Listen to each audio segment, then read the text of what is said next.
शिव शंकर हर हर शंकर शंभो शंकर हर हर शंकर शिव शिव शंकर हर हर शंकर शंभो शंकर हर हर शंकर। शिव की ज्योति से नूर मिलता है, सबके दिल को सुरूर मिलता है। जो भी जाता है भोले के द्वार उसे कुछ न कुछ ज़रूर मिलता है।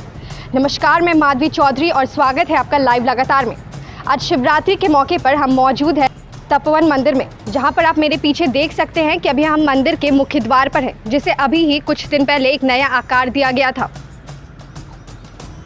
आपको बता दें कि ये तपोवन मंदिर रांची के प्रसिद्ध और प्राचीन मंदिरों में से एक है। यह निवारणपुर ओवरब्रिज के पश्चिम में नदी किनारे स्थापित है।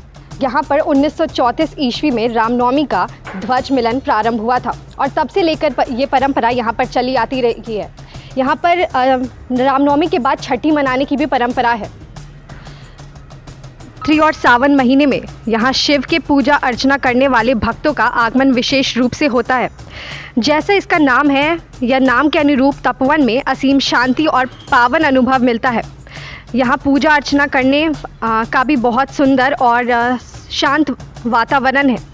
एक ही स्थान, जैसे आप देख सकते हैं कि एक ही स्थान पर कई देवी देवताओं की मूर्ति यहाँ पर स्थापित है। आज का दिन सृष्टि के लिए बहुत ही मंगलमय दिन है। अगर आप आध्यात्मिक दृष्टि से देखेंगे तो आज के दिन ही भगवान शंकर और माता पार्वती का विवाह हुआ था।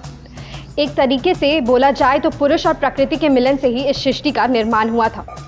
अगर पुराण की माने तो उसमें लिखा गया है कि आज के दिन ही भगवान शंकर का प्राकट्य एक प्रकाश स्तंभ के रूप में हुआ था। आप देख सकते हैं कि किस तरह यहाँ पर भक्त आते हैं और भगवान शिव पर जलाभिषेक और दूध अभिषेक करते हैं।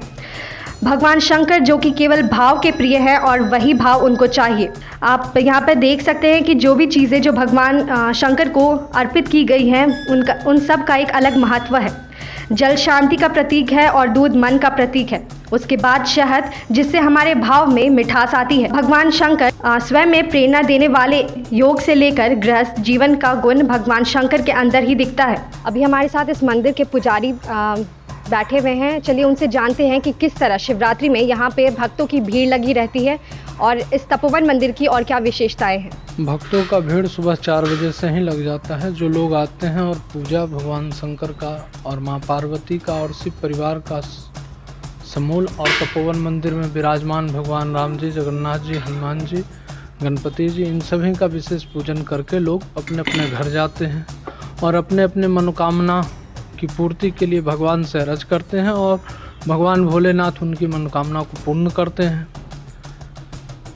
यहाँ तपोवन मंदिर का जो शंकर जी जो प्रतिष्ठित हैं, एक करीब 200-250 साल पूर्व की बात है। बाबा वेंकटेश्वर दास जी के समय में यहाँ बाघ रहता था।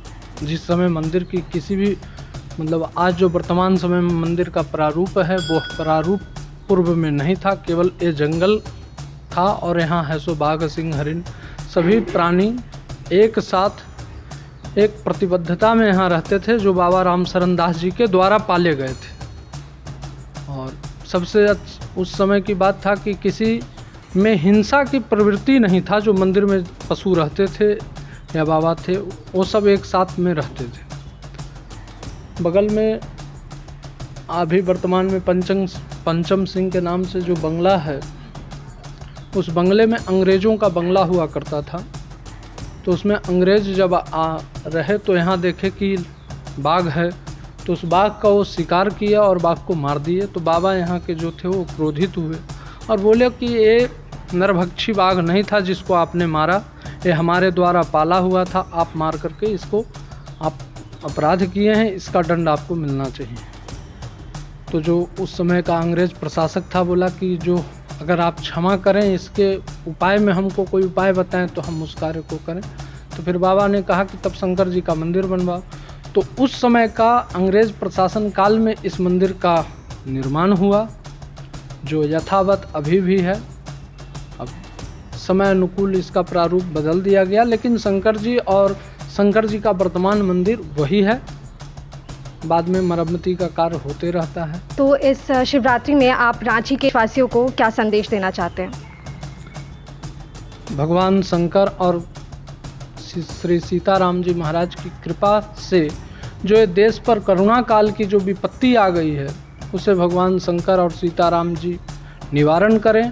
और लोगों को चाहिए कि अभी बच कर के रहें, चूँकि टीका सरकार के द्वारा आ गया है लेकिन सभी को लगा नहीं है, इसलिए लोगों को परहेज़ करना चाहिए और अभी बच के जितना काम हो उतना करना चाहिए। देश के आम नागरिकों से यही प्रार्थना है, जो भक्त पूजन करने आए हैं या आते हैं वो भी सोशल डिस्टेंसिंग, मास्क, इन सब का करें।